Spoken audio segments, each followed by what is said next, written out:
When I look back at 2020, I think of one of the most challenging years the United States has ever had to deal with the entire world watching. We had to deal with enduring pain of race-based violence, as well as ongoing discrimination. And in the midst of the storm, we decided to collectively rise, advocating for universal human rights, racial equality, and sustainable peace for a better tomorrow.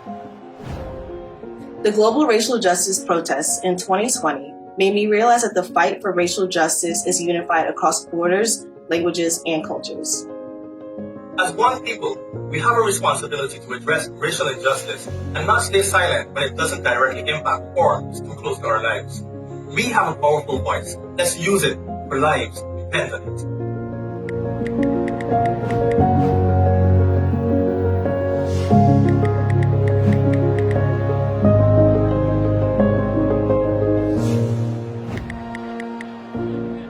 The global racial justice protests made me question my critical thinking and made me realize that the power of people uniting will always outweigh every act of aggression, hate, and violence.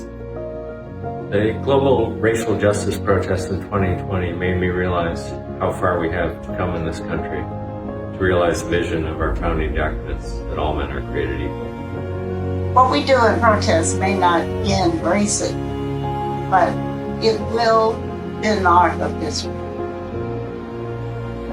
You need to focus on what the challenges are, what the solutions are, and get after it. We should all be treated fairly and equally, despite our gender, race, age, or anything else.